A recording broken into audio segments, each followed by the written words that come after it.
Welcome back, everybody, to the second session of our four-part webinar series. We, as I said last week, are really very overwhelmed and excited by the incredible response that we've received for this symposium. You'll probably see on your screen right now that there is a questionnaire.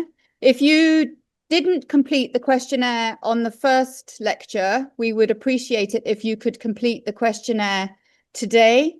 And it will be available on the beginning of each lecture for people that are coming for the first time. This will just help us to try and measure knowledge and impact as we move forward through this process. So thank you very much for doing that. We really appreciate it. Also, to help facilitate communication and collaboration, we've created a WhatsApp group for all participants. You don't have to join, but if you want to, we encourage you to join to stay connected as we work together to improve snakebite treatment in East Africa. If you go into the chat, simply click on the link at the top of the chat. We'll try and post it through the evening again in case it gets lost. And that will enable you to join that East African Symposium follow-up WhatsApp group. Please, if you're posting questions today, could you try and post your questions in the Q&A box, not in the chat?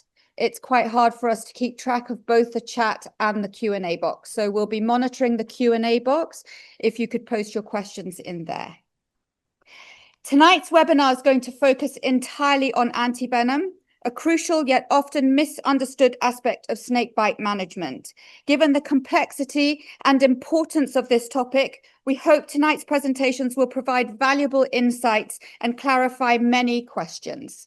It is my absolute pleasure to introduce our first speaker, Dr. David Williams, who will share his extensive experience and provide a comprehensive overview of antivenom. Dr. David Williams is a technical officer of antivenoms in the Regulation and Pre-Qualification Department at the World Health Organization.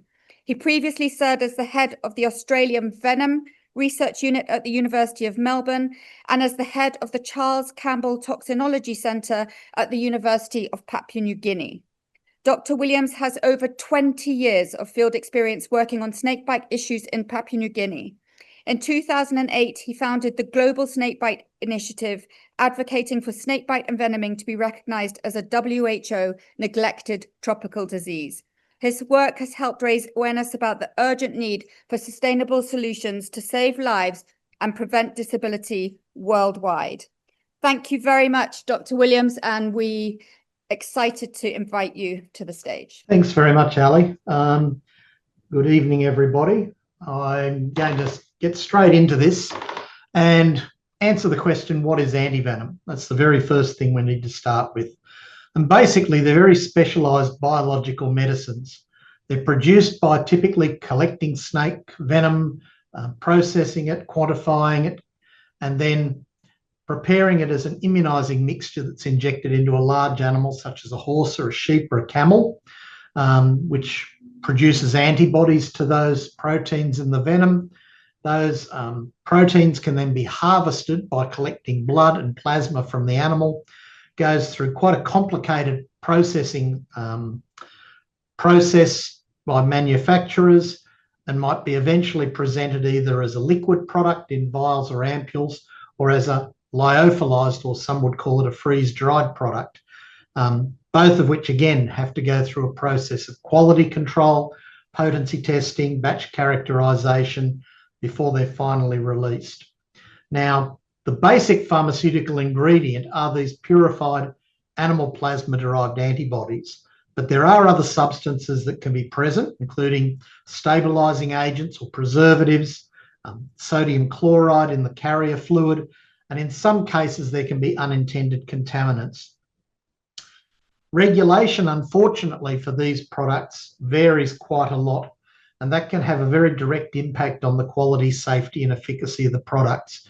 If you're in a setting where regulation is strong, then it's very likely that you'll have very safe and very effective products. In environments where regulation is not particularly mature, it can be quite the opposite. And a major thing that WHO is involved in is trying to improve the process of regulation and control of antivenoms and the surveillance of their production and use. So the next question, or the next issue to address really, I guess, is that not all antivenoms are the same. Often you get a product, it's in a 10 ml vial, it might be made by manufacturer A or manufacturer B, and many people would think that that's an identical product regardless of which manufacturer makes it or which batch of one particular manufacturer's product you happen to be looking at on the day. The truth is it can be very, very different indeed. And I'm going to sort of avoid the wording of these slides a little bit. If you focus on the diagrams, they'll probably tell you everything you need to know.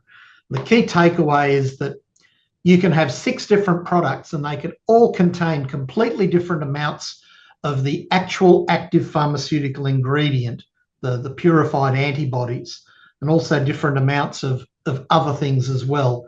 And you can see here, these are actual test results from 6 different products that in some cases they have less than 1% total protein in them. In others, the third one along, you'll see it's around about 10.2 or 10 to 12%, but it can be quite variable. And some of them contain very little actual active pharmaceutical ingredient and a lot of other stuff, which indicates that those products may not be particularly useful for actually treating snake bites. Now, most manufacturers claim that they will have at least 85% API among the total protein. The reality is most of those products don't actually reach that standard. And again, this is an issue related to the poor historical regulation of these products. So moving on, again, to the same topic, but with a little bit more detail. It's not just a matter of how much product is in the vial. It's also a matter of, well, what are the products that are in the vial? Are they the actual pharmaceutical ingredient? And in this case, I've shown those same 6 products. 4 of them are what we call FAB prime 2, which means that the FC region of the antibody, about a third of the antibody in size, has been chemically cleaved away and discarded, whereas 2 of the others are actual intact IgG that have the full size molecule. The active pharmaceutical ingredient is shown in dark green in each. You can see that the FAB prime 2 products, none of them actually reach that 85% mark, whereas the 2 whole IgGs, one of them actually exceeds it, one of them gets very close to it. You'll also notice that the contaminants, the other things that are in the product, is much more reduced in the whole IgG compared to the proportions of, for example, small molecular weight fragments shown in orange, or non-immunoglobulin proteins such as antithrombin 3, alpha-2 macroglobulins, fibrinogen, alpha-1b glycoproteins, and other things that could potentially be responsible for the adverse reactions that some people have to antivenom. And of course, again, strengthening regulation and control will eventually improve the quality of these products and get them to meet the specifications that they need to, so that they can be both safe and effective. Now, at the same time, not all snake venoms are the same either. And if there's any takeaway message from this, it's that I want you to understand that there's not a one-size-fits-all approach when it comes to dealing with snake bites and antivenom treatment. Each of the different types of snakes can produce different amounts of venom, and I've grouped 4 major groups here: the carpet vipers, the puff adders, mambas, and the spitting cobras, and shown you the relative amounts of venom that they each produce. And interestingly enough, it's not just the volume, but it's also the concentration. So for example, puff adder venom has about 17% more molecules per milligram than carpet viper venom does. But on the other hand, black mamba venom has 196 times more molecules than an equivalent amount of small-scale viper venom would. So the more molecules there are, the more antibodies are needed to neutralize them, because an antibody has 2 functional binding sites if it's FAB prime 2 or if it's whole IgG. So for every molecule, you're only going to bind 2 molecules of toxin. The more molecules of toxin there are, follows that the more molecules of antibody and the more vials of antivenom you may actually need. Now, if we have a good antivenom, a product that, say, has around about 350 milligrams of functional antibodies in it, those are not all antibodies that are going to actually neutralize snake venom. It varies between around about 5 and 20% depending on the species of snake. So most antivenoms have an average of about 5.7% neutralizing antibodies against carpet vipers. And in that case, a product with a total of 350 milligrams, you might only need between 1 and 1.6 vials, so 1 or 2 vials. On the other hand, for a black-necked spitting cobra, where there's about 11.2% neutralizing antibodies, you could need between 5 and 20 vials. And for a mamba, anywhere from 3.5 to 5.5. Now that's, again, a good product with quite a large amount of antibody in it. But what happens if you get a product that doesn't have much total antibody in it?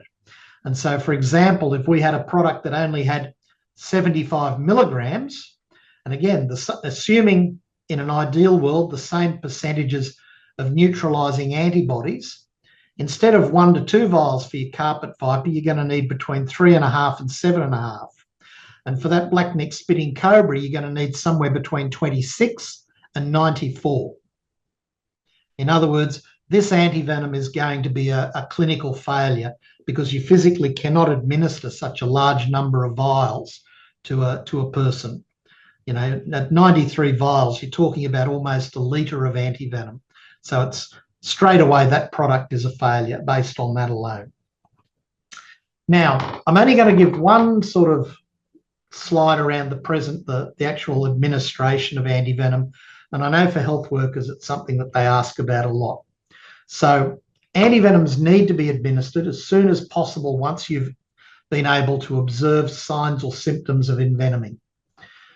They should be given either one way or the other. So intravenous infusion, using a bag of intravenous fluid as the carrier, or you can use the intravenous push method using a suitable sized needle and syringe.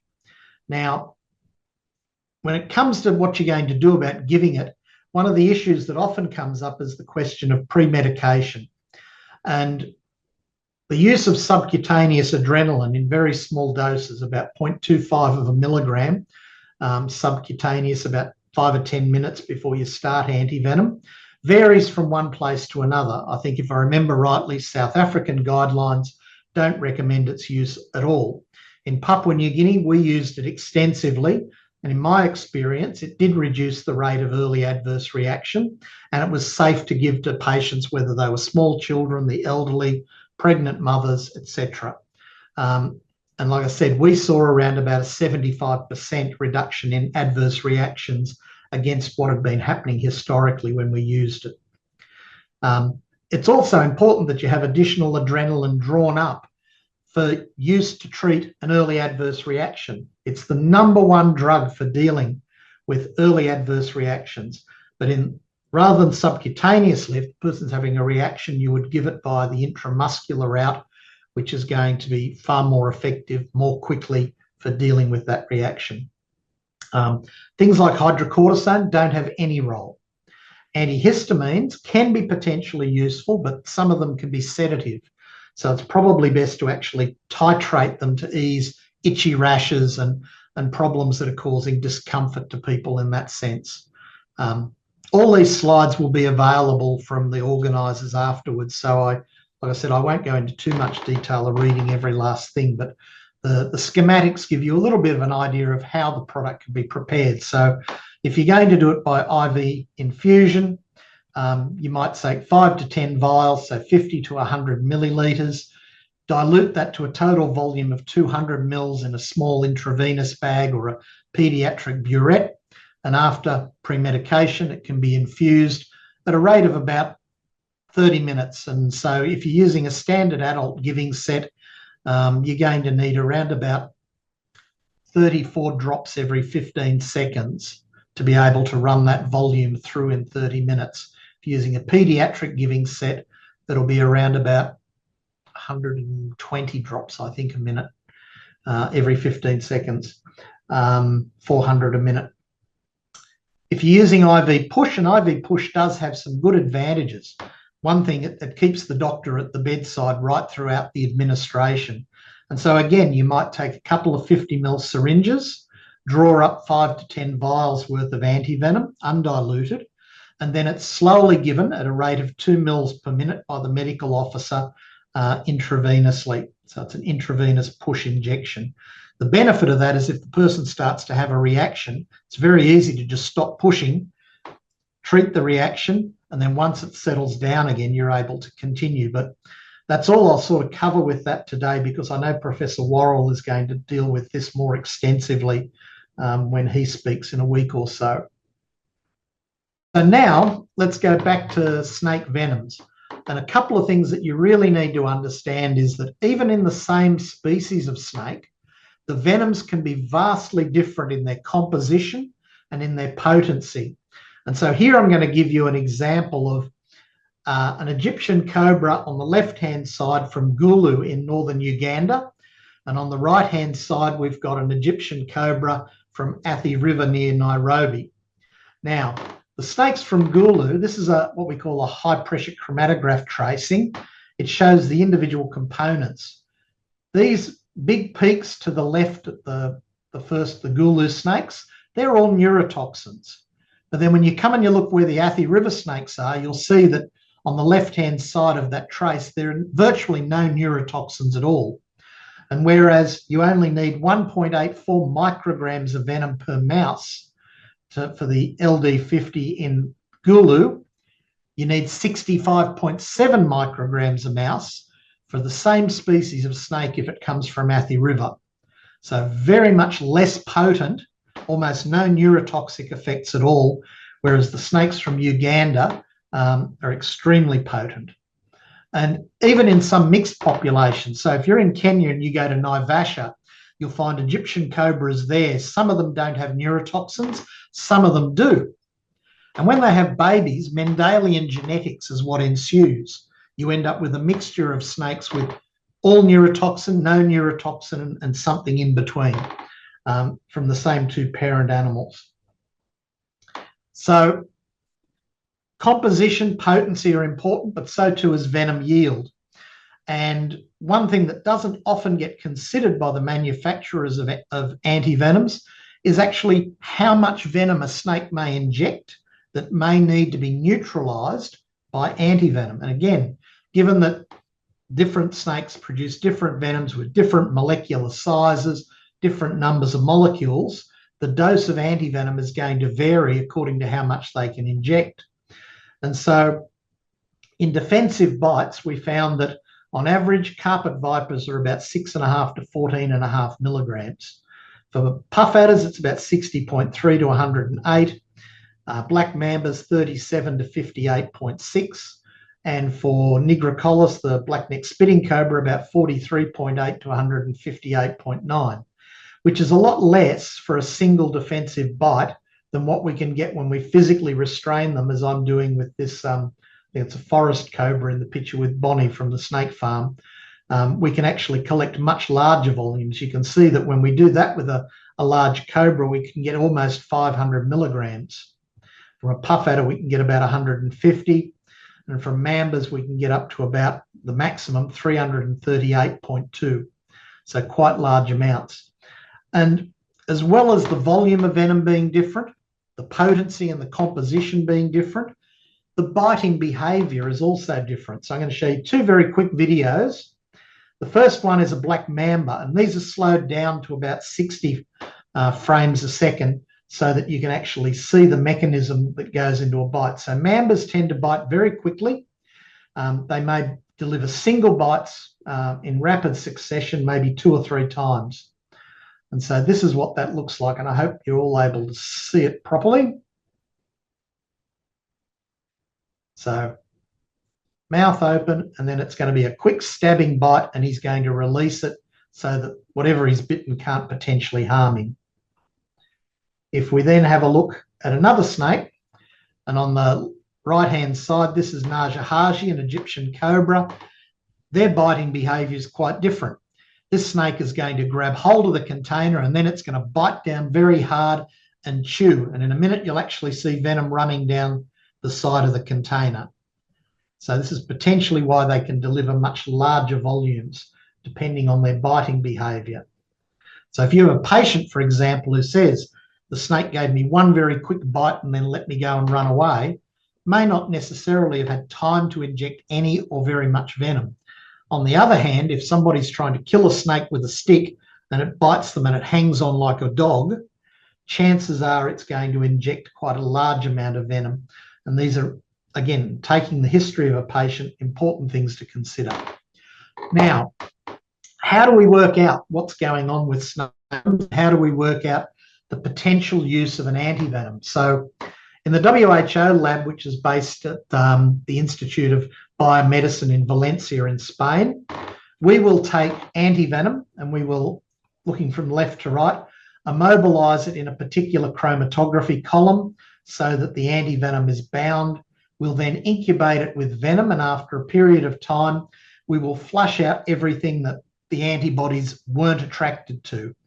And then what we can do is we can see that. So we can see, and this is the natural profile at the top middle of the venom. We can see the components that were actually captured in the column here. And we can see at the third row, some components that went straight through. We can then, for each of the individual toxins, work out what percentage of each of those toxins was bound. And some of them, it's only 35 to 40% of what we added to the column. In other cases, it might have been 100%, so very good binding. But that's using a measured amount. If we then translate that to how much of each of those toxins are produced in the venom yield of the snake proportionally, we can look down and we can see at the bottom right that the first two peaks together make up nearly 60% of the venom of this particular snake, the black mamba. But the antibodies are only binding about 10% of one of those, even though it makes up nearly 27% of the venom, and about 13% of the other, but it makes up 41%. So a lot of that venom is not going to be actually immunorecognized by a standard dose of antivenom. And again, we can calculate exactly how much venom is bound per vial, and using that we can extrapolate in theory how many vials might be needed to achieve enough of a circulating antibody volume for that antivenom to be potentially effective. And again, this gives us a lot of valuable information. Here we can see that the percentages of toxin binding antibodies for different snakes, for puff adders in green, for carpet vipers in orange, black mambas in purple, and in the pinkish mauve, the Naja nigricollis, the spitting cobra, we can see that an antivenom that has 163 milligrams of functional antibodies is going to bind quite well. But then volume of antibodies is not necessarily good, because we have another product here that's 884 milligrams, but it's actually worse at binding those particular venoms than the one that only had 163. So from that, we can take a look and we can see, well, how effective might they be in terms of the percentage of toxins bound compared to the toxins in the average venom yield. And we can see that for carpet vipers in orange, all of these products have an excess. They have maybe 100 or 200 times more antibodies than are needed. But when you look at the big blackneck spitting cobras, none of them have 100%. In fact, they barely have 10% of enough. So you're going to need a lot of vials in order to get to the point where you could potentially bind 100% of the toxins that may have been injected. And again, these are important things to take into account when we're thinking about dosing. We can also look at, well, what are the antibodies actually working against? And there's a widely stated, I guess you'd call it a factoid in the literature, that says that most antivenoms are very poorly effective against elapid venoms because elapid venoms have weak immunogenicity. It's actually not true, and the data proves it. You can see here that 3 different types of toxins in blackneck spitting cobra venom. Some of them are 10% toxin binding antibodies, quite high. Black mambas, the best one, was about 14, 15%. But then when we come and we look at the puff adders and the carpet vipers, they're only around 2 to 5% at best. So there are far more antibodies against those cobras and mambas that are available in polyvalent antivenom than there are anti-viper antibodies. But the problem is, elapid toxins are very small. They're about 6 to 9 kilodaltons in size, whereas a puff adder's venom, the average size of a molecule might be between 23 and 48 kilodaltons.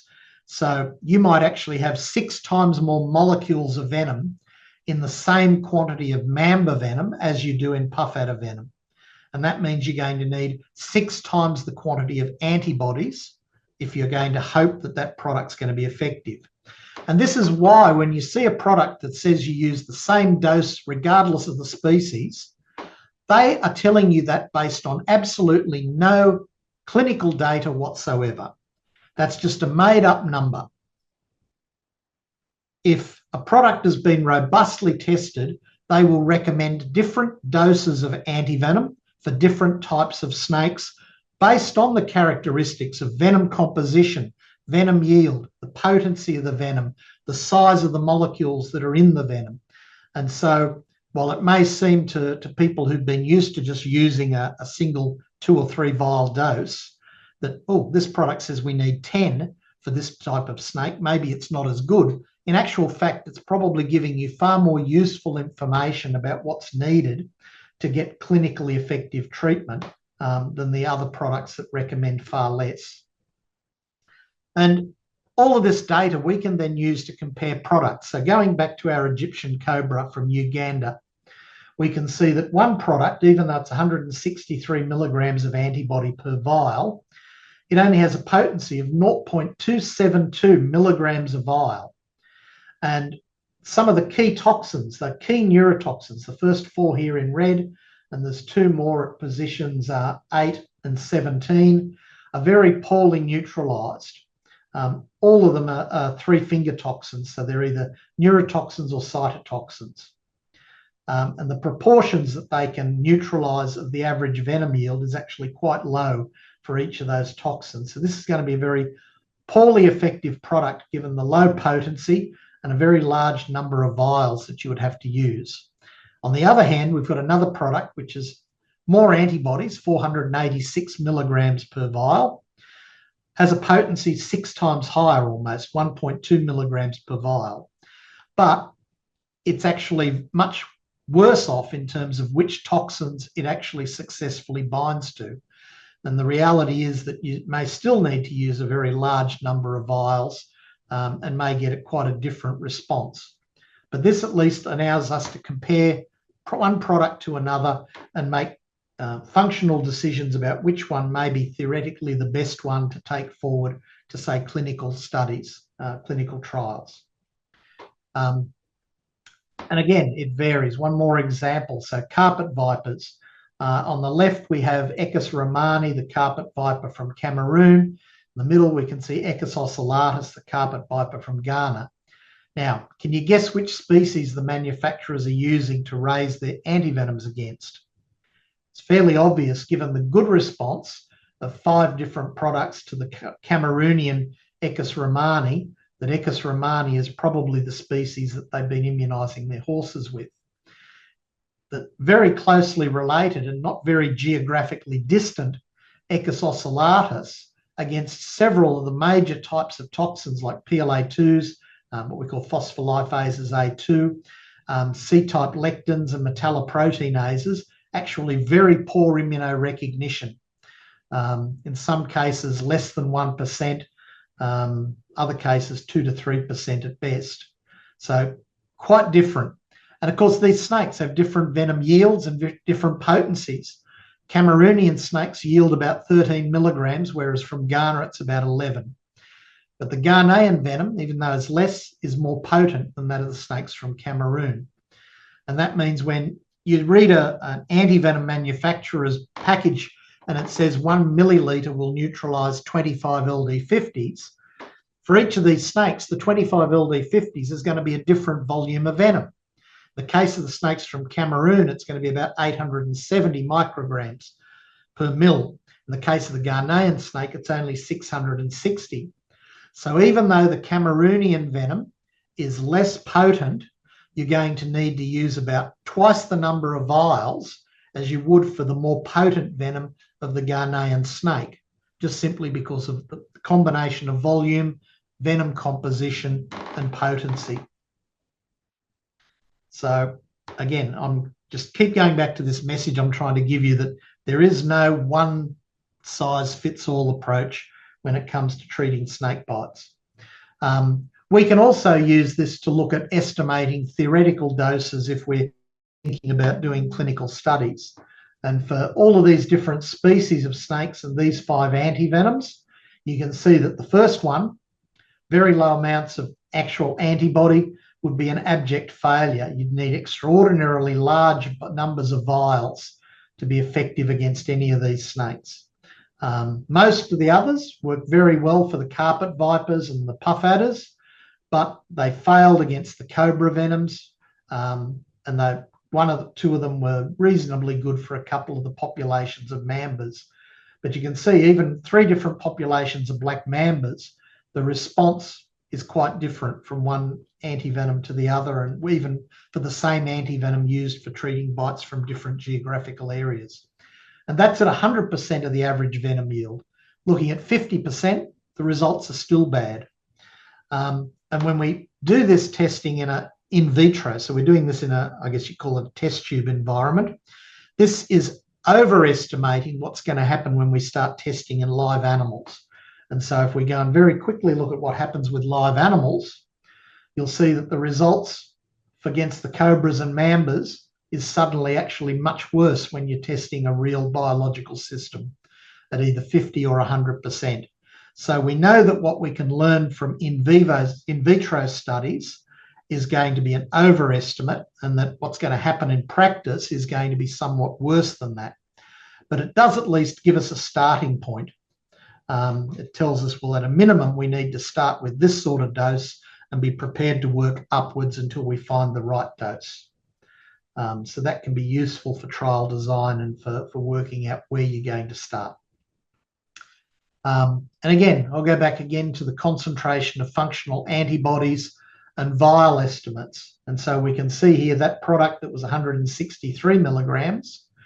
For these 4 species, you're going to need, for a puff adder, somewhere about 15 vials. For a carpet viper, you're going to need 3 vials. For a black mamba, it's probably going to be somewhere between 7 and 8. And for Naja nigricollis, it could be more than 30 if you look at the error bars. For a product that has a lot more antibodies, you're going to need much fewer vials because there are more functional antibodies available. In this case, this product would potentially be useful at less than 10 vials for each. The product that's in the middle is going to be literally in the middle. It's going to give you somewhere between 1 to 5 vials for your puff adders, your carpet vipers, and your mambas. But when it comes to the cobra venoms, which are much more voluminous, you're still going to be talking at somewhere between 10 and 20 vials, perhaps. So moving on to the next, I'll just shift to, well, what is WHO doing about all of this? And we developed a strategy in 2019, a roadmap, if you want to call it that. This roadmap has 4 key pillars, one around engaging and empowering communities, another one around ensuring safe, effective treatments, strengthening health systems, and then partnerships, coordination, and resources. So we've been working on making safe, effective antivenoms available and accessible, improving control and regulation, and pre-qualification. And so a lot of my work is around what's called a risk-benefit assessment of current antivenom products, where we review information received from manufacturers. We do independent laboratory assessments. We inspect them to see if they're GMP compliant, that's good manufacturing practices. And then eventually a committee will make a decision on whether the product should be recommended for use or not.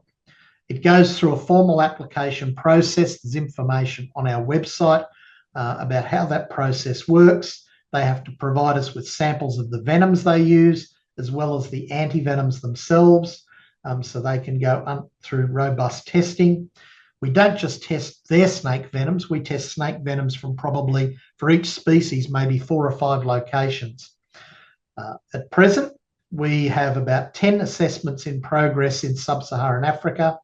We've got 9 in progress in the Middle East and North Africa, and we've got 8 in progress in what we call South Asia, which includes Pakistan as well as right through to India, Nepal, Bhutan and Sri Lanka. So quite a lot. Now, this is a very extensive process. The dossier review is about 30 to 60 days. Depending on the complexity of the product, if it's the number of venoms it's meant to neutralise, it could take 6 to 9 months or more to do the laboratory evaluation. GMP inspections, we may do the initial one in a week, but then addressing the issues that we uncover could take a manufacturer between 12 and 18 months, and in some cases substantially longer. Then goes to the committee. They will need time to consider all of the data, so it's about a 30-day process. And then there's another process around notification. We don't just come out and say, well, here's the result.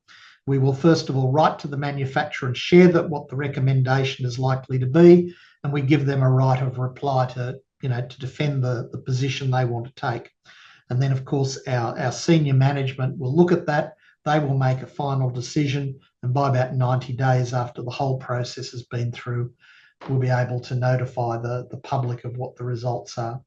So depending on the process, it could take anywhere from 2 to 3 years. We have some products that we initially did GMP assessment of in 2017. We're 8 years down the track and those manufacturers are still no closer to fixing their issues. So it can be a lot more laborious, unfortunately. In the laboratory, we're very comprehensive. We look at the physicochemical properties of the antivenom against manufacturer specifications.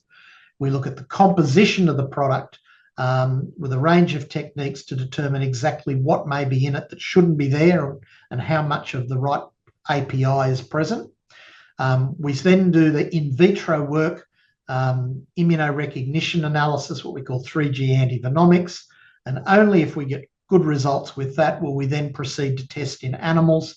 And we test not just the overall potency, but we test various species-specific activities such as hemorrhagic activity, procoagulant activity, myotoxic activity, and so on. And again, all of this information helps to inform the final decision we reach. Lots of products from lots of parts of the world. What are we trying to establish? Well, there's really 5 things. We're trying to determine that the product as it's designed and formulated is going to be safe and effective where it's marketed. The quality of the product as it's produced, it's going to be quality assured according to international standards of GMP. We want to know, is there independent laboratory evidence going to support the manufacturer's claim about the laboratory? So that's where our lab comes in. And then we want to know, well, what is the available clinical experience? And in many cases, these products have never been through clinical trials. But what we're trying to determine is, well, on balance, is there enough information to show that these products are being effective and safe, or to the contrary, does the real world evidence show something else? And of course, we're also interested in integrity. Has the manufacturer been open, honest, and transparent with us? And are they cooperating with us? And unfortunately, in the past, we've had instances where that's not necessarily been the case, and that can slow the process down.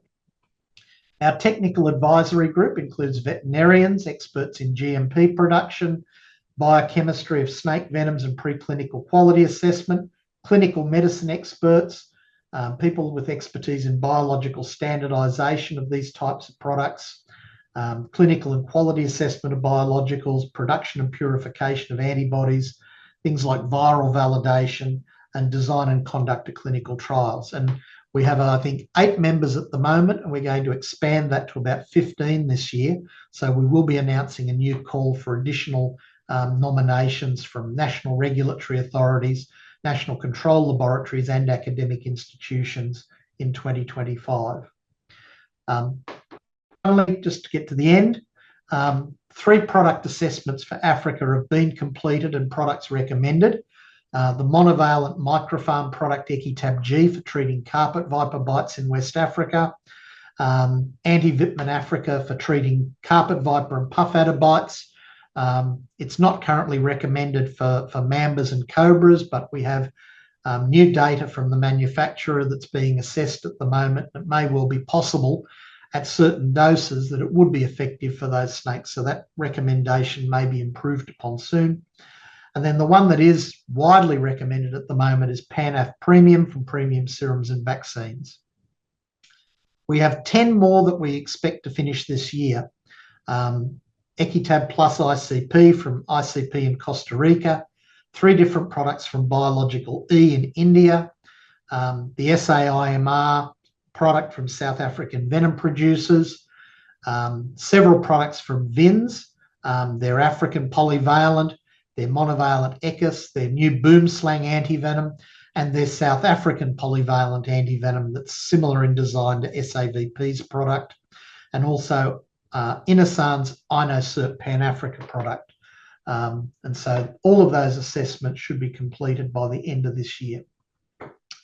When we're finished, they'll all be published on the website, and you'll be able to find all of the details, including public reports on the laboratory assessment, public reports on GMP inspections. So it'll be very transparently covered. These are the 3 currently recommended products. There is information on the website at this link about those products, what they're recommended for, what they're not recommended for. And you'll be able to download PDFs that contain all of the information. In some cases, in working with the manufacturers, we've had to ask them to improve their package inserts. So we want people to know how much venom you're talking about when you refer to 25 LD50s. And so you can see the amounts that equals for each species are now in the package insert. There's also supplementary information for cobra and mambas about how to deal with envenoming where antivenom may be less effective, particularly through good airway and breathing management. And in the case of cobras, potentially the use of anticholinesterases. And so I will leave it there. Like I said, there's a link to this that'll be in the PDF. You can go and visit that and learn more. But right now, I'll wrap it all up and hand it back to Ali. Dr. Williams, thank you. That was incredible. I don't know about you guys, but I have just learned so much. I'm sure, like me, you'll want to go back and listen to all of that again when the recording becomes available next week. Yes, please stop asking. Everything is being recorded and you will have access to the recordings. We will post in the WhatsApp group. I am just putting a link in the chat. That's how you join the WhatsApp group. I will make sure that I let you know how to get those recordings, and Daktari Online are also going to tell you at the end of this evening's talk how to get those recordings. Can I ask you a few questions, Dr. Williams? I'm just picking out a few that we haven't yet answered. You did state that in South Africa, they tend to automatically, or in South Africa, they don't give adrenaline straight away, but here we do. Somebody is saying, why not treat the anaphylactic reaction when it occurs, which is what you said. So in some places they do and they don't. I guess it's just a procedural thing. Well, look, if you've got a chance that you might be able to prevent a reaction in a poorly resourced health facility where the staff may not have the ability to actually manage severe anaphylaxis successfully, what have you got to lose? Yeah. If they can't manage it, the patient could die. Pure and simple. Yeah.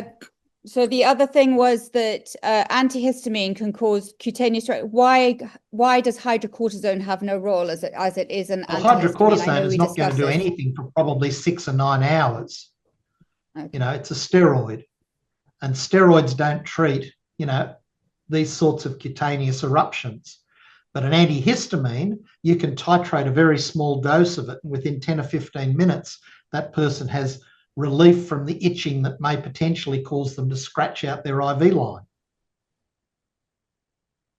The concentration of adrenaline, which is co-administered with the antivenom, is it 1 to 1,000 or 1 to 10,000? Okay, so it's an interesting question. When we first started its use in Papua New Guinea, the Paediatric Society wanted us to use 1 in 10,000 for children, and we were using 1 in 1,000 for adults at a dose of 0.25 milligrams for adults and a titrated amount for kids.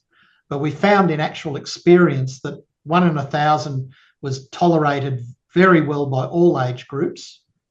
We looked at a lot of data on heart rate, on blood pressure, on respiration rates, body temperature, and we found that it made no difference if it was given by the subcutaneous route. And so eventually what we did is the Paediatric Society said, well, just use the same dose for children as you use for adults, but it absolutely must be given subcutaneously if you're pre-medicating. If it's an early adverse reaction, it's different. You use it intramuscularly. Different half-lives involved in it. David, could I interrupt there and say, yeah, sure. You're surely not suggesting co-administration. Ali said co-administered with the antivenom. No. It's something given before, as David said. It's 5 or 10 minutes beforehand. Before you start antivenom. It's given by a different route. So this is a very important point, actually. It's not co-administered with the intravenous antivenom. Yeah, and the reason for that is the half-life of subcutaneous adrenaline is around about 43 minutes. So if you're going to run your antivenom over 30 minutes, you give it 5 or 10 minutes beforehand, you're not going to reach the end of that half-life while the antivenom is still running. If you're dealing with intramuscular adrenaline, the half-life would only be 12 minutes. So, thank you. You know, very different. Okay, we've three more questions. How long does the antivenom last in the body? So it depends a little bit on where it gets distributed to, which tissue bed it goes to, and also the size of the molecules. We know with antivenom, for example, small antivenom molecules like they use in America, FAB, which is about 50 kilodaltons in size, gets flushed out by the kidneys very quickly if it's in the circulation. Whole IgG or FAB prime 2 last anywhere from 10 to 15 days because they're 2 or 3 times bigger in size. The same applies with different types of toxins.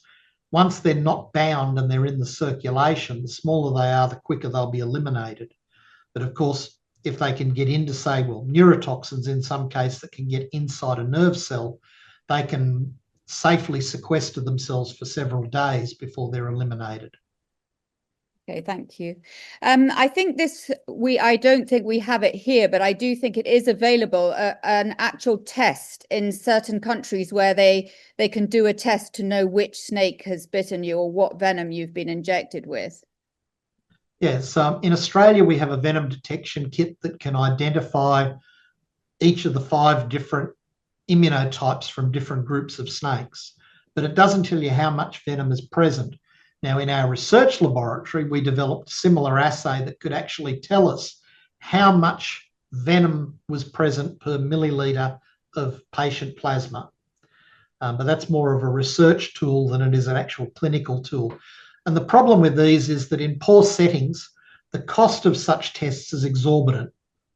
And it's just another impost on patients. And if the product you have is a polyvalent product and it's going to be used for everything, other than for research or epidemiological purposes, there's not much point in actually really, trying to impose that cost on all these poor patients. Yeah.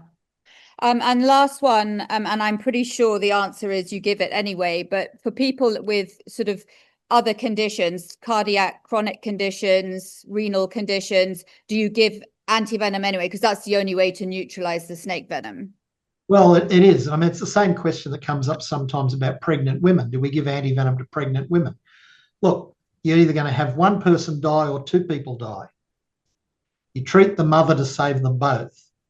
And the same goes if you have other comorbidities. It's important that the doctor or the health staff know about them and can manage things appropriately, but still not going to rule out necessarily, giving antivenom to actually treat them. Noted. Thank you very, very much indeed. I think we'll move on now. Next, I'm very pleased to introduce Dr. Kadilka, the Technical Director of Premium Serums and Vaccines PBT Limited, who produce various therapeutic equine immunoglobulin products, including the WHO approved premium PANAF antivenom that we're currently using here in East Africa. Tonight, Dr. Kadilka will give us a better understanding of this product. Dr. Kadilka earned his degree in veterinary sciences in 1985 and completed an MSc in veterinary medicine from Bombay Veterinary College in 1988. He has also studied business management and human resources management with over 22 years of experience in antivenom, antitoxin manufacturing. His expertise spans animal healthcare management, venom production, quality management, applied research, and clinical evaluation. He has contributed to the development of treatment guidelines for snakebite in India and is passionate about improving antivenom efficacy and safety. Over to you, Dr. Kadilka. Yes, thank you very much, Ali, and very good evening to fellow panelists.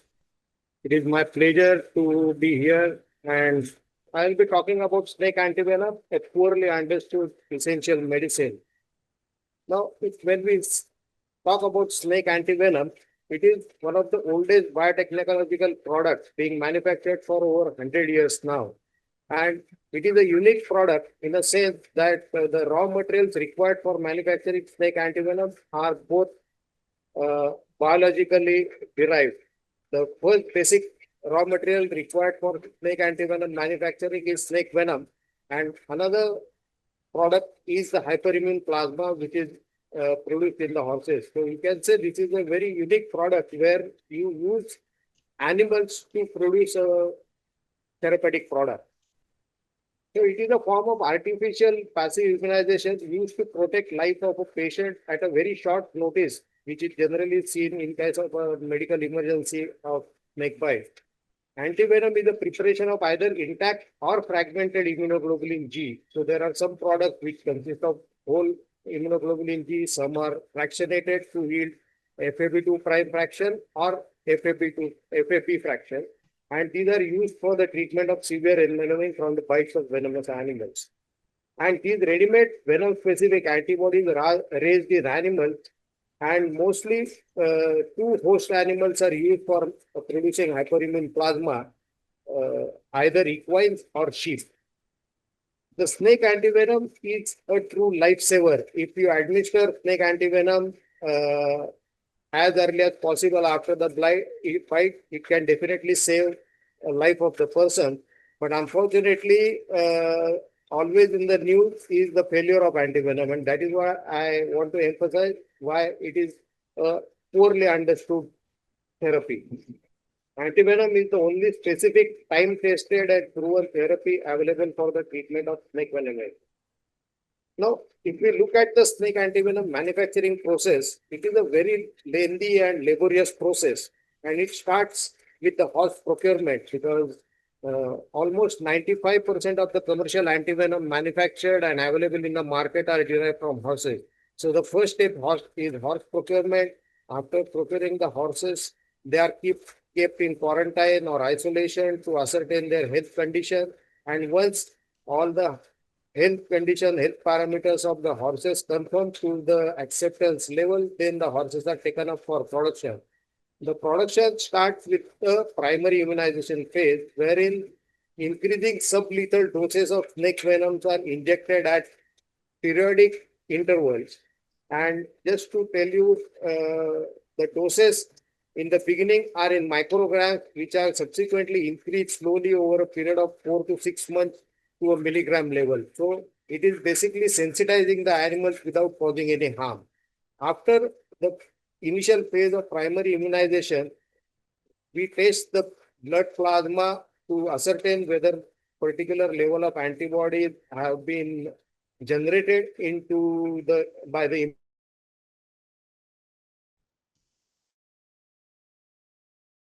minimum. We start collecting blood at regular interval, and in between we also give regular periodic boosters. So that cycle continues. Every month there will be some boosters to increase the titers and regular blood collection. After the blood is collected, the cellular component is of no use in the manufacturing of antivenom. So it is returned back to the same animal, and the plasma, which contains specific venom-specific antibodies, they are fractionated using enzymes and a chemical separation process. They are further concentrated to form the active pharmaceutical ingredient. That particular active pharmaceutical ingredient is formulated using stabilizers, preservative, and other salts. Then it is filled into the vials, and in case of lyophilization product, it is subjected to a process of lyophilization to convert it into a freeze-dried product. The advantage of lyophilization is that it increases the shelf life of the product, because typically a liquid antivenom product has a shelf life of 2 years, whereas the lyophilized product has got a shelf life of 4 years. And another most important advantage is that lyophilized product doesn't require cold chain. So that product can be stored or transported at ambient temperature, preferably below 30 degrees centigrade.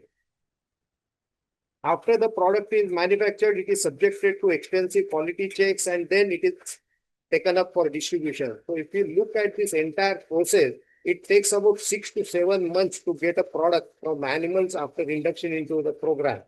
So this is some peculiarity of manufacturing of antivenom, and because of this, you can see that production of antivenom has to be planned well in advance. Even if there is increased demand, it is not possible to increase your production immediately, because that entire process takes a very long time. That's why many times you hear news that the antivenom is in shortage, because if in case of, say, flooding or in other emergency situation, if there is increased demand, the productions cannot be scaled up immediately. Now, what are the merits of antivenom? Prompt administration of anti-snake venom is of paramount importance for neutralization of unbound circulating snake venom components for early response to treatment. So it is very important. Administration of antivenom as early as possible after the bite ensures that all the circulating venom molecules are bound by the specific antibody, and that's how the further deleterious effects caused by the venom components can be avoided. And that is why snake antivenom is most effective when given intravenously, because they can directly bind to the venom molecule. And because of this reason, any delay in administration may result in increased dose requirement, because by the time the venom molecules get bound to various organs and they start causing some kind of damage, and in that case, to get response to treatment, more dose can be required, and that's how overall the effectiveness of the antivenom can reduce. Snake antivenom is effective to prevent or reverse most of the harmful effects of snakebite envenoming. When administered early, snake antivenom is not just life-saving, but can also spare patients from some of the suffering caused by necrotic and other toxins in snake venom, leading to faster recovery, obviously less time in hospital, and a more rapid transition back to productive life. So that's why snake antivenom is the only specific antidote for snake envenomation. But important point to be remembered here, that although snake antivenom is the only specific treatment, it is not the only treatment, because snake venom consists of many toxic fractions, and that's why it can affect multiple systems in the body. So a lot of supportive therapy is also equally important apart from administration of antivenom. Now, being a manufacturer of Panap Premium, I would like to introduce this product to you. This Panap Premium is recommended for the treatment of snake bites by African adders, carpet vipers, spitting cobras, neurotoxic cobras, and mambas. So practically all medically important snake species in sub-Saharan Africa can be treated by using Panap Premium. Now, Dr. Williams has just now explained the process of WHO risk-benefit assessment and listing. It is quite a comprehensive process, and any particular company and product goes through a thorough check at various levels, starting with comprehensive desk review of the dossier, independent laboratory evaluation of the product, GMP verification, audit of the manufacturing facility. So after going through all this, our manufacturing site was approved by WHO in November 2019.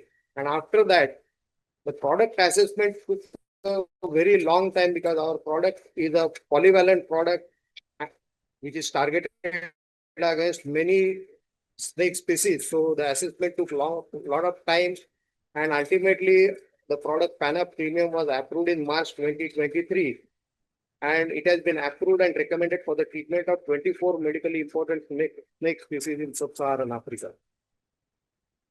Now, this product is specially developed in life form to avoid cold chain maintenance, because it is very difficult to maintain cold chain in rural areas, far-flung areas where electricity supply is always a big question. This product has a shelf life of 4 years. For the manufacturing, we are sourcing snake venoms from Africa, and this product is widely distributed in most of the sub-Saharan countries. And we have undertaken post-marketing surveillance of this particular product in many countries in Africa. Now, what is the dose recommendation? As explained by Dr. Williams, the dose of antivenom is calculated based on the number of vials required to neutralize average amount of venom that may be injected by a snake in a particular bite. So, after comprehensive preclinical studies in murine model and considering the average venom yield of that particular species, the doses recommended for PANAP is that for carpet vipers, the dose is 1 to 3 vials. For African adders, it is 3 to 6 vials. Whereas for African spitting cobras, which inject very large amount of venom, the dose recommended is 20 to 40 vials. This is for non-neurotoxic envenomation syndrome. And for neurotoxic envenoming syndrome, if it is by mambas, the dose recommended is 10 to 25 vials, whereas for neurotoxic cobra, the recommended dose is 20 to 40 vials. Now, since it is a polyvalent product, Pan-African region, we try and source venom from many origins within Africa so as to add antigenic variation, because as you know, the snake venom has got both regional variation as well as seasonal variation. So to address that antigenic variability and so as to make product effective over a very large area, we try and procure venoms from many possible countries from all over Africa. So this is the list of countries from where we source different venoms for the manufacturing, and that's why ultimately it is showing good results almost all over the African continent. This product has been extensively studied by independent research groups, by preclinical studies, and almost everyone has given very favorable report about its preclinical effectiveness against different venoms. Now, this is the list of snake species for which PANAP has been recommended. The top chart gives 24 snake species that was studied and recommended by WHO. So, on the left hand side is all Naja. They are all cobra, including both neurotoxic and spitting cobras. So it is recommended against 12 Naja species, then 4, that is all 4 mamba species, 3 adders, and 4 carpet vipers. Additionally, in another study, it was shown to be effective in cross-neutralization of the venoms of 4 more Naja species, that is Naja ashei, Naja nubai, Naja nivea, and Naja woodai. So overall, this product is effective against almost all medically important snake species that are prevalent in sub-Saharan Africa. Now, if we look at the status of PANAP in Kenya, the product is registered with PPB in Kenya. It has been supplied to KEMSA and is widely distributed in healthcare facilities all over the country. We are on our own have also carried out some training of healthcare workers so as to make them aware about the use of the product in key locations. And currently a post-marketing surveillance study is going on in India. Our distributor in Kenya is Nairobi Enterprises, which is in Nairobi. If we look at the status of PANAP Premium in East African countries, our product has been supplied in most of the countries in East Africa, including South Sudan, where WHO procured the product and it supplied to South Sudan. Now, PANAP Premium has been widely distributed everywhere. You can see it is almost reach almost every country in sub-Saharan Africa, and it is also regularly supplied through UNICEF to many other countries, UNICEF, MSF, that is Doctors Beyond Borders, and WHO. Now I'll show you an interesting case report, like why that giving initial high dose is important. This was a case in South Africa a few months back. A very large black mamba, 2.4 meter in length, bit a person on thigh and it reached the healthcare facility within 42 minutes and started showing rapid onset of neurotoxic symptoms. So considering the positive history and likelihood of developing a serious consequence of that thing, the doctors over there took a decision and administered 15 vials of Panap Premium in 30 minutes. And in spite of bite by such a big snake, the patient could recover uneventfully and made a successful recovery. So this is a success story of one example I wanted to show you. So that's all from my side. Thanks for your attention and thanks Ali for providing me this opportunity. Thank you. Back to you. Thank you very much, Dr. Kaldika. That was very interesting, and it's also good for us to have the contacts. If possible, what I will do is I will put the direct contacts of the premium distributors in the WhatsApp group so that people can contact them directly. We are being asked, is premium Panaf available in Zambia? Yes, it is available. I can send you the details of our distributors in Zambia. Thank you very much. And in this country, for people that are saying that they're not able to get antivenom when they need it, what is what should they do about that? What can people do to try and make sure that antivenom is being stocked, particularly in the high-risk counties where there's problems? Actually, we are working closely with KEMSA and Ministry of Health, try to find out what is the actual requirement. The main problem about snakebite is that we don't have exact epidemiological data. So we are reaching out to counties, trying to find out what is the requirement.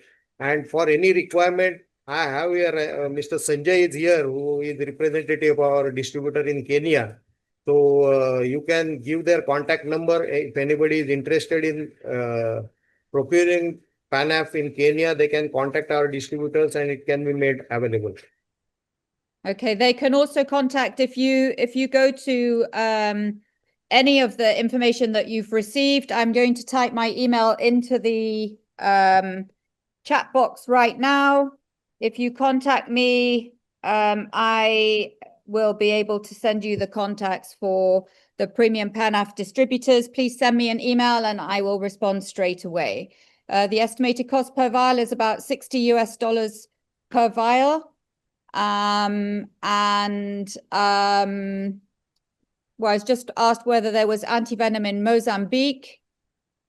But all of these questions we can answer. The one question that has been asked a couple of times is if antivenom is expired. Thankfully, the premium product, as Dr. Kadilka just told us, it's a dry product. So thankfully, it has a shelf life of about 4 years and it does not need to be refrigerated, which is a very big plus point for us in Africa. So what do you say about in emergency circumstances, if antivenom is expired, what is your suggestion for that? I can tell you it retains potency, it can work, but it has got its own legal issues. So technically speaking, it cannot be recommended. I understand totally. All right, Dr. Kadilka, thank you very much indeed for joining us tonight. I would now, last but not least, like to welcome Dr. Mitchell Okumu to present a situation report on the post-marketing surveillance of premium Panaf, which is currently happening here in Kenya, and we're all very excited to see how that's going. Dr. Mitchell Okumu is a certified forensic pharmacist and toxicologist registered with the Pharmacy and Poisons Board of Kenya with 10 years of snakebite research experience. He holds a PhD in pharmacology and toxicology from the University of Nairobi and is the secretary of the International Society of Toxinology's Africa and Middle East section. He's also a member of the Royal Society of Tropical Medicine and Hygiene, the Toxicology Society of Kenya, and the Pharmaceutical Society of Kenya. Dr. Mitchell Okumu, we are really interested to see how this surveillance is going, and we're looking forward to hearing from you. Yeah, thank you very much, Ali. As you heard, my name is Mitchell Okumu. I'm a pharmacist, and I've been involved in snakebite research for some time now. Okay, so thank you very much for the opportunity to present some work on what we've been doing around post-marketing surveillance in Kenya. So the title of my presentation today will be a situational report on the post-marketing surveillance study of PANAF Premium. So I think it's important to just lay some foundation. Some of this was already presented earlier, but I think it's important to provide context on why it is absolutely important to have antivenom. So we have about 2.7 million envenomings every year, resulting in about 138,000 deaths. And as you can see from this map, you can see that Africa and the Middle East is among the most affected in terms of envenomings, where we get about 580,000 and about 32,000 deaths. And out of these, I think it's important that in the previous presenters have talked about mortality, but there are also other sequelae that result from snakebite. So in Africa, we have Nigeria leading in terms of the number of snakebite cases at 43,000. They also lead with regard to the number of deaths, the number of amputations, the number of post-traumatic stress disorders, and this is followed by Ethiopia, Congo, Kenya, Uganda, Tanzania, Sudan, and South Africa. So these are the top 7 countries where snakebite is an issue. And you can see Kenya, we are firmly in the middle with about 15,000. But again, these are rough estimates because, as you know, snakebite is often underreported. So the 3 major syndromes of envenoming, I saw one of the queries on the chat box was, what is the indication for antivenom? So this is it. We have 3 major syndromes, and according to the WHO, they say it's about 6, but the Medicines Sans Frontiers are the ones who came up with this table. So we have the 3 major syndromes as cytotoxic, hemotoxic, and neurotoxic. So the cytotoxic syndrome is characterized by painful progressive swelling and necrosis. And here some of the species that are responsible for this include the spitting cobras and the adders, as well as the saw-scaled or carpet vipers. Then as far as the hemotoxic syndrome is concerned, it's also known as the viperid syndrome. So here you'll have a lot of bleeding, non-clotting. This is caused by the saw-scale viper, the carpet vipers, and sometimes the Bitis species, and the boomslang. Then for the neurotoxic syndrome, also known as the elapid syndrome, this is characterized by progressive weakness and paralysis, and the species that are involved include the non-spitting cobras and the mambas. So I won't go over this slide because this has already been presented by the previous presenters. But I think it's important that we understand where we've come from as a continent. And the issue of antivenom is at the heart of snakebite management. And because snakebite is a neglected tropical disease, there's not much impetus for pharmaceutical companies to produce antivenom. So we've had quite a number of antivenoms over the years, and this is exemplified by this table. So between 2014 and 2018, these are some of the products that were available at that time. So we have the Asna Antivenom, and these have been manufactured by different manufacturers around the world. And you can see from this table that we have only 2 products that are manufactured in Africa. So that is the South African Institute of Medical Research Polyvalent Antivenom and Vaxera, which is currently not available. So it's, as you've heard from the previous presenters, it's quite an expensive undertaking to manufacture antivenom. But I'm pleased to inform you that Kenya is on the cusp of having a facility to be able to manufacture antivenom. In the initial stages, it will be fill and finish, but subsequently, hopefully we can be able to manufacture antivenom in Kenya. So the major players in the sub-Saharan market has been Bharat Serum, Instituto Clodomiro Picado, Innocent Biopharma, Instituto Bioclone, owned by Sinales, then Premium Serums, Sanofi Pasteur, SAVP, and Vince Bioproducts. So the other players have been Micropharm, and basically they're developing the product Equitab, which is monospecific in nature. The other monospecific antivenoms include the South African Institute of Medical Research Boomslang antivenom, and the antivenom indicated for Echis ocellatus by Vince Bioproducts.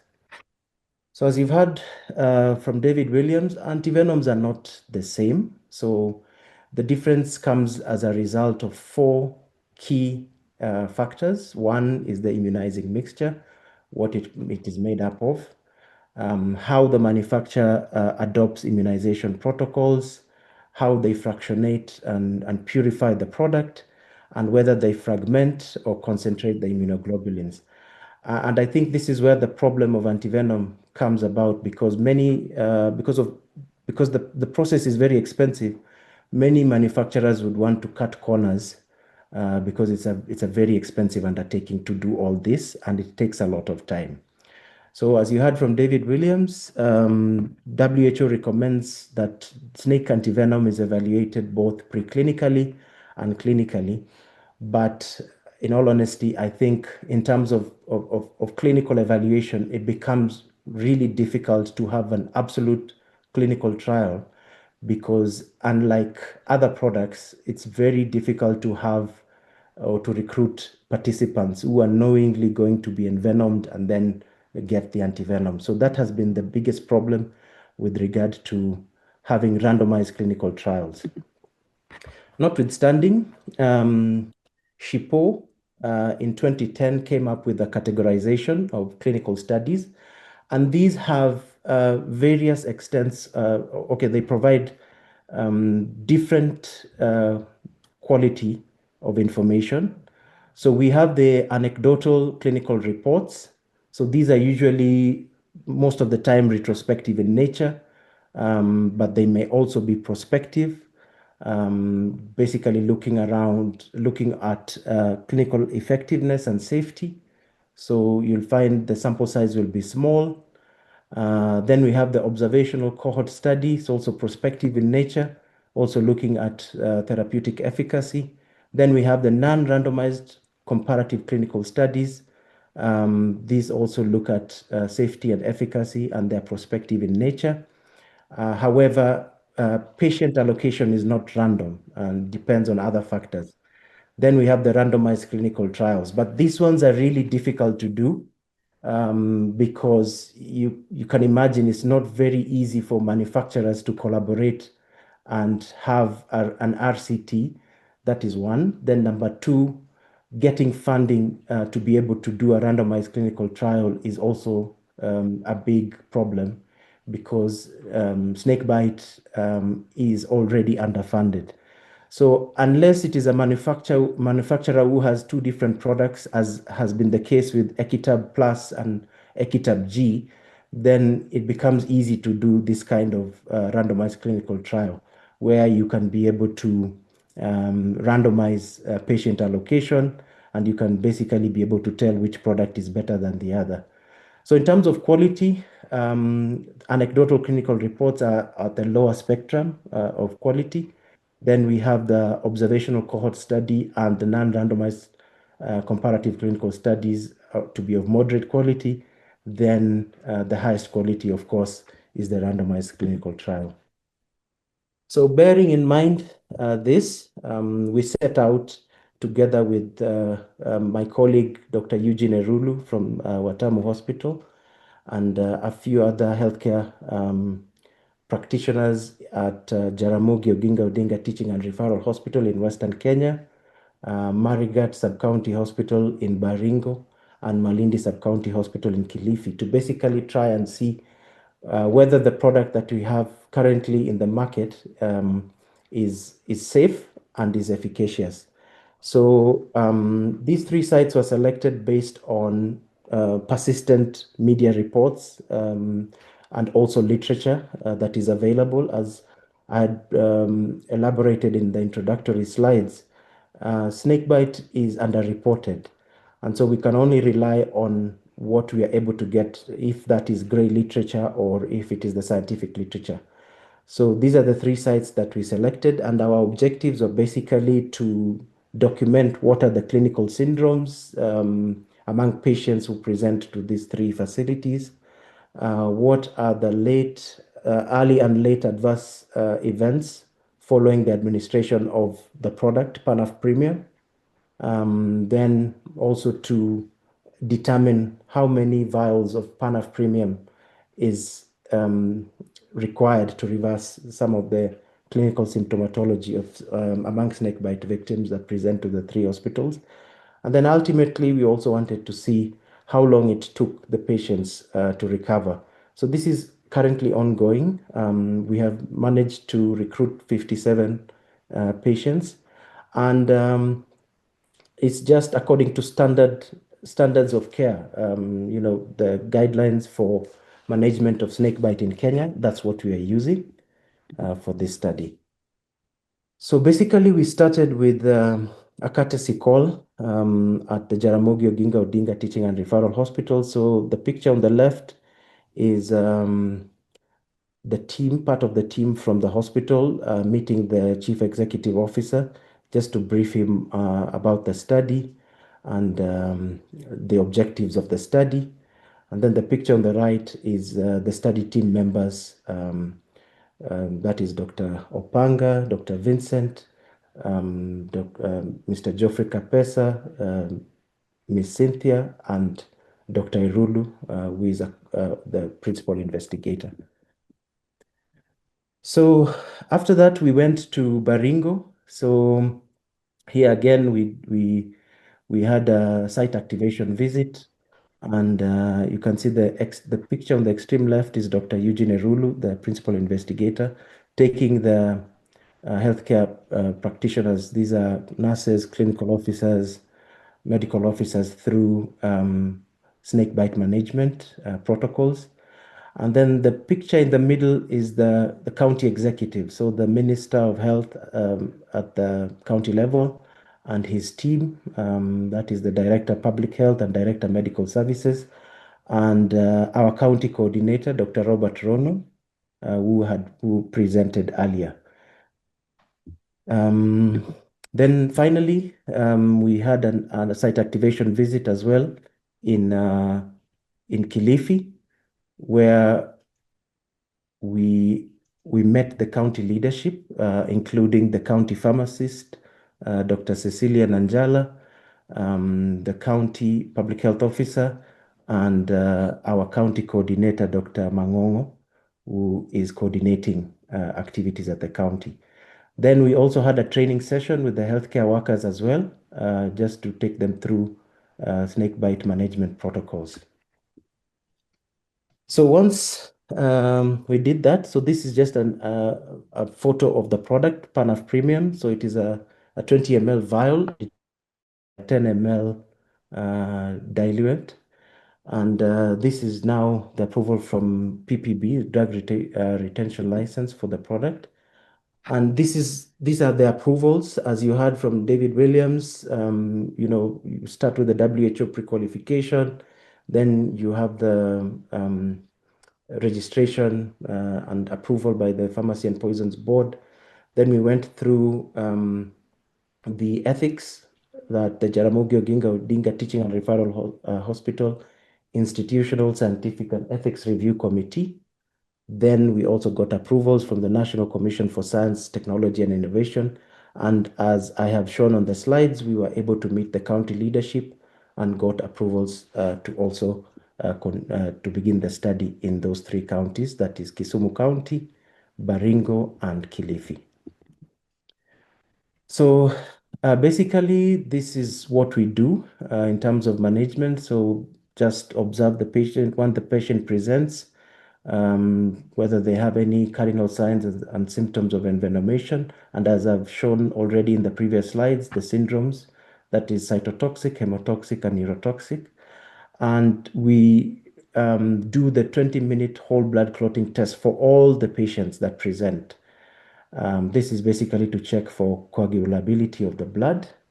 Then I've seen David Williams' presentation on using 200 mils. Dr. Timothy Hardcastle also talked about that in the last session. But according to our guidelines, we have been using 500 ml normal saline, diluting the antivenom in 500 ml of normal saline. Then again, the administration has been through slow IV infusion over 30 minutes to an hour at 15 to 30 drops per minute. And this has been increased gradually if there's no reaction. Then we've been monitoring vital signs every 15 minutes for the first hour. And we've been very keen on whether there's been any development of a rash, any restlessness from the patient, any wheezing, shock, hypotension, or any other allergic reaction. For instances where we've observed ADRs, infusion was stopped briefly, vital signs were monitored, and we managed the patient using supportive care, oxygen support, and adrenaline. Then once that has been managed, antivenom has been restarted slowly and gradually, and the rate has been increased with time. Then vital signs continue to be monitored over 4 to 6 hours. And we've also offered supportive care, including tetanus toxoid, paracetamol, and then wound care for the patients. Then we developed a tool where we collect various variables. And because paper-based data collection is very problematic, you can often run into missing data. We onboarded that onto a Kobo Collect toolbox, and each of the sites has a designated data collector and someone who deputizes them. So every entry is filled on the physical forms, and then that is onboarded onto the Kobo Collect tool. And we can be able to monitor real time and troubleshoot in case the data has issues. So in terms of results, as I said, we have about 57 cases. So 6 cases are yet to be onboarded, but this is basically how the results look like. So we have 26 cases in Baringo, we have 13 cases in Kisumu, and we have 12 cases in Malindi. This is the age distribution. So in Baringo, we are seeing most people are between 30 to 39. In Kisumu, 20 to 29. And in Malindi, we are seeing most of the patients are between 10 and 19. Then in terms of the gender, there's skewed towards the males. So we have more males in Baringo, Kisumu, and Malindi being bitten. Then in terms of the type of snake, regrettably, we have not been able to identify 16 cases of the bites of the snakes that bit the patients in Baringo, 12 in Kisumu and Malindi respectively. And this underscores the fact that it's absolutely important to use the syndromes in the management of snakebite rather than the identity of the snake, because not everyone is able to identify the snakes. But through the Bioken Snake Farm, we have been able to get support from Kyle to be able to identify some of the snakes.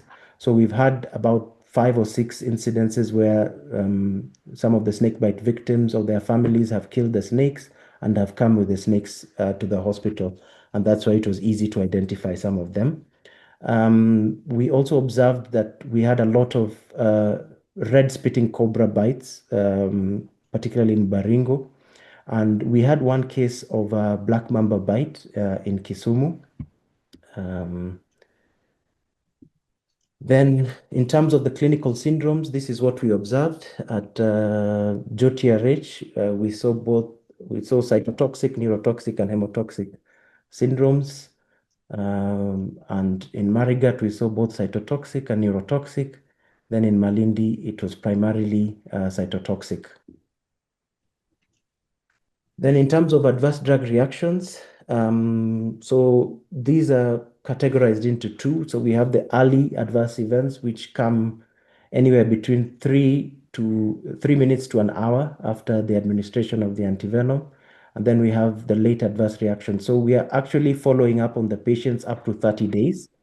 So the data collectors and their deputies usually call the patients once they're discharged, and we are able to track through follow-up whether they've had any adverse events. So at JOTRH, we have observed early adverse events, including itching, tachycardia, fever, urticaria, chills, hypotension, and sweating. And these we have been able to manage relatively easily. Then at Marigat, we have observed urticaria, fever, itching, hypotension, and tachycardia. And this was particularly in 3 patients. Then Malindi, we got itching and a patient complained of backache. Then in terms of the number of vials used, so we found that Baringo, and this is corroborated by the persistent media reports, and people in Kenya appreciate that Baringo is one place that there's a lot of snake bites, and that is illustrated in this table, where so far 115 vials have been used in the 26 patients who have been treated there. Then we've had 24 vials being used at JOTRH, then 36 at Malindi, and the mean number of vials at JOTRH is about 2. At Marigat is about 4, and at Malindi is about 3. Then in terms of comparing the 3 sites, the number of vials across the 3 sites. So here we did one-way ANOVA and used Tukey's test as a post hoc, basically to compare the 3 sites and see where the consumption how the consumption is relative to each other. So here you can see when you compare Marigat and JOTRH, you can see that JOTRH uses significantly lower number of vials as opposed to Marigat. The same is true for the comparison between Marigat and Malindi. And as you can see, there's no significant difference between the number of vials used at JOTRH and the number of vials used in Malindi. Then in terms of the length of hospital stay, we were able to see that at least 2 days, that was the number of days that people had at the hospital. Then in Marigat, we had about 4, and in Malindi was 8. But this data is a bit skewed because there was a patient who was in the hospital in Malindi for 38 days. And ultimately, they had to be amputated. And that is why the patient stayed for a long time. So this result, you can take it with a pinch of salt, because this has to be corroborated with the number of vials.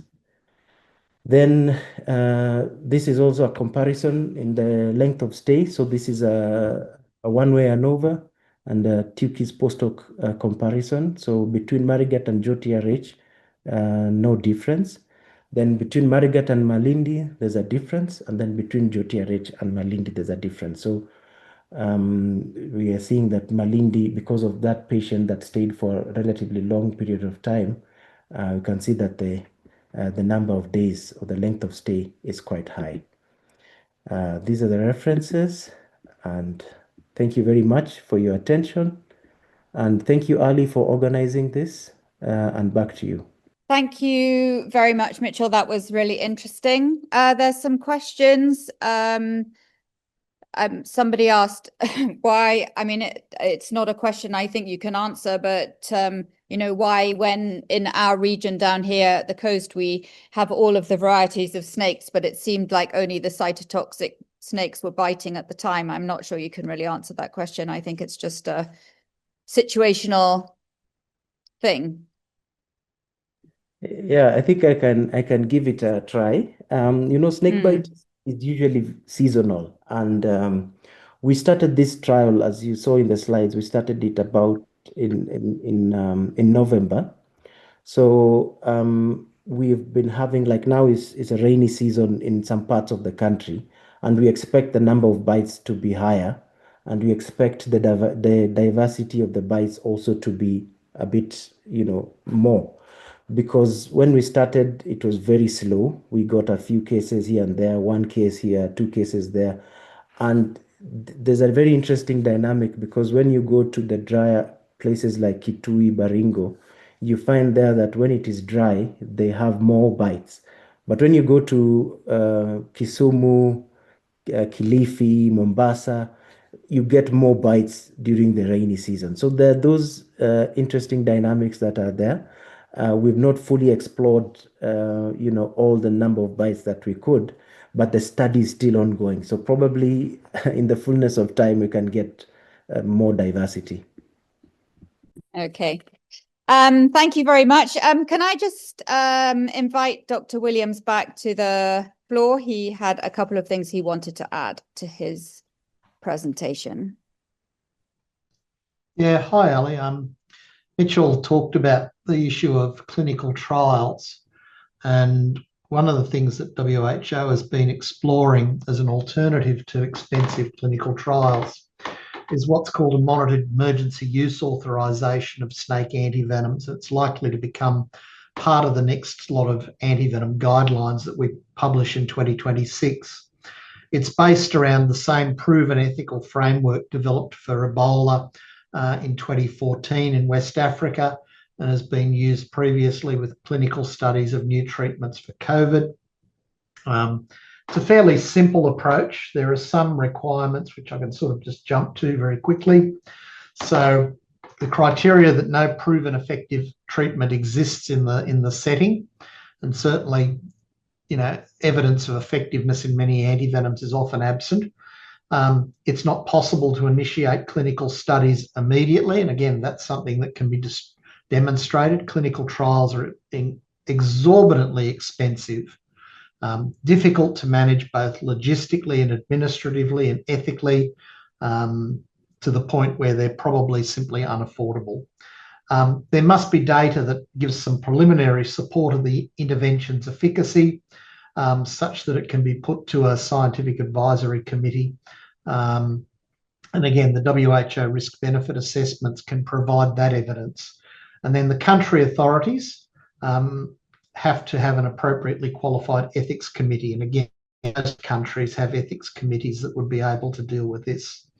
There need to be resources to minimise risks as much as possible. And again, this is something that a collaborative effort on the part of manufacturers, researchers, ministries of health, regulators and other partners could ensure. There must be informed consent. So it's not that much different to a clinical trial in that perspective.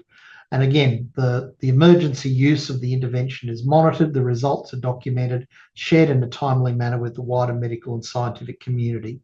And basically it means that you could take a product, you can go through the process of setting this up, and then make it available in the marketplace and very closely monitor its use, determine the dose that's safe and effective, and make modifications in real time to how you use the product till you reach the optimum. It would give you the ability to much more rapidly collect data and make some meaningful recommendations at substantially lower cost. And of course, making sure that you actually have evidence from all of the people who need it. In a clinical trial, often children, pregnant women, the elderly will be excluded for various reasons. They're actually some of the people who are most likely to need antivenom that really works. And so they really should be included in the way we study antivenom use. In fact, ICH, the International Commission on Harmonisation, has a new protocol that's under public consultation at the moment on recruitment of pregnant women and lactating mothers to clinical trials, which does put forward a very strong ethical argument for their involvement. So that was one thing I wanted to mention, is that there is an alternative to being able to collect evidence in a cost-effective manner. But the other one, which I thought people might want to hear a little bit about, is that WHO is working at the moment to list the products that we have assessed in our procurement system, and to develop a pooled procurement project where countries would be able to source antivenoms through WHO's procurement hubs, substantially lower costs than what they do at the moment, substantially larger volumes by being able to collectively purchase large batches of antivenom at a single time.